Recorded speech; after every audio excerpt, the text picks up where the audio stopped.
In your opinion, will Cooper Flagg make an immediate impact with the Mavs this season? Yes. I think he's the real deal, especially at that age, to do what he did. I think he's the best freshman Duke's ever had. Wow. That doesn't mean he's the most talented. I'm not saying he's more talented than Kyrie Irving or Grant Hill when they were freshmen, but he was better and did more. He led a Final Four team in scoring, rebounding, assists, steals, and blocks. And I think if you watched him play, you knew, like, he's the real thing.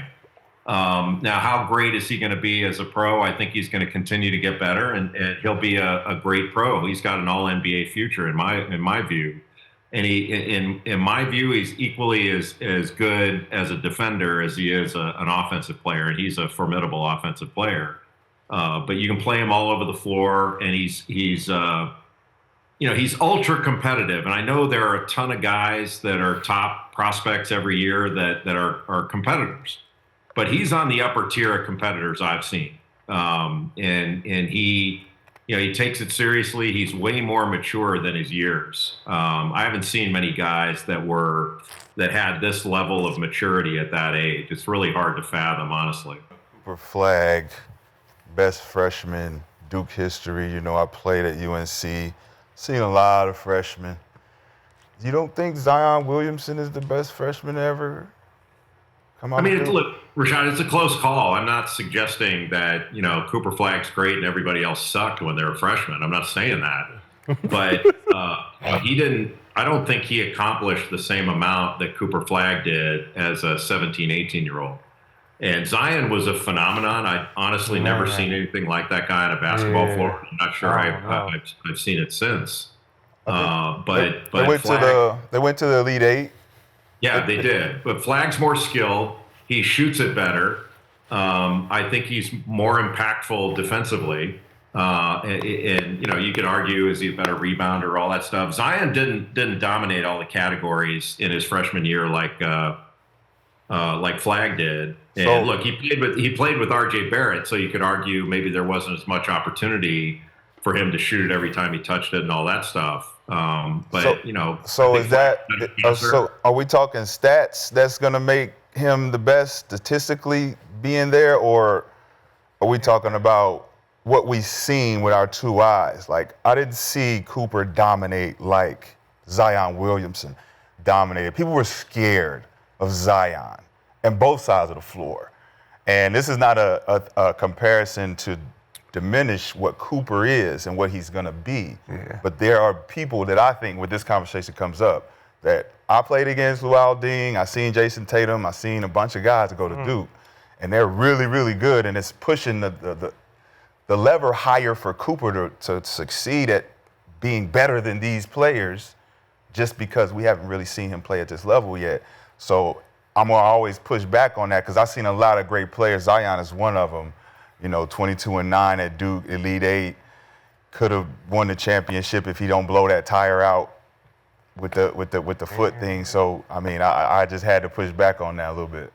Yeah, and look, reasonable minds can differ. I'm not arguing with anybody. Anybody can think whatever they want. But I think that Cooper Flagg impacted the game in more areas at a higher level, and that's not saying that he's going to have the better pro career than Jason Tatum or Zion or whomever. That remains to be seen. I'm not projecting that out. I think Grant Hill is probably overall more talented than Cooper Flagg is and was and all that. And if you were drafting a player saying I can have this guy healthy for his NBA career, I'd take Grant Hill. I think Grant Hill's the best player to ever play at Duke. But as far as what was done and accomplished and the performance of a freshman, nobody else did, in my view, what Cooper Flagg did in 1 year. Gotcha. Well, you're going to be next to AD, somebody that won the championship as a freshman, right? Mm-hmm. And won Rookie of the Year, so. Yeah, look, but AD didn't play at Duke. I know, but I'm just saying he's going to be next to somebody that got it done as a freshman that he can learn from. Yeah. Championship experience. You can learn from all those guys. There's not a player at that level you can't learn from. I'm not arguing against the coach who says it. Right, if the coach coached all the number one Coach picks, K said it. Obviously, I'm going to go with said what the the same coach thing. says.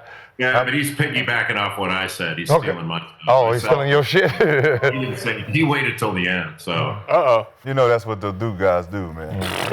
damn right. Just piggyback off each other and shit. So, obviously this was a pretty loaded draft on the top end of this season, but besides Cooper Flagg, who was the most league-ready player in this draft class? That's a good question. I mean, a lot of times when I think NBA ready, I tend to gravitate toward the older players, and that's been a little bit of an evolution for me. I mean, probably 23 years ago when I first started doing the draft, I was skeptical of high school players coming into the NBA and being able to perform right away. And you had to adjust, man, because a lot of these guys can do it, and it just didn't seem like when I was in college. A senior getting drafted was a 22-year-old rookie that had a lot to learn and a lot of growth in front of them. Now they're kind of viewed as their ceiling is in sight. And I don't think that's necessarily true, honestly. But these younger guys, I think Dylan Harper Rutgers is going to step in and perform at a high level right away. It doesn't mean he doesn't have a big learning curve and he's not going to get a lot better.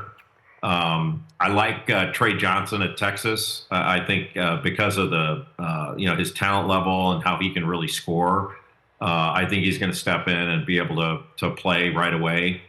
And some of the older guys, I mean, I'll be interested to see how some of those 3-and-D guys do. Honestly, whether it's Cedric Coward of Washington State or Rasheer Fleming of St. Joe's or Carter Bryant of Arizona. Like a couple of those guys are older. Carter Bryant's the youngest, and he's got a ton of talent.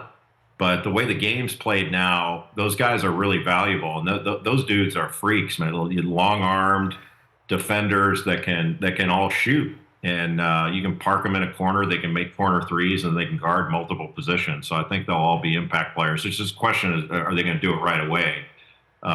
Fleming's probably the most prepared physically because he's the oldest.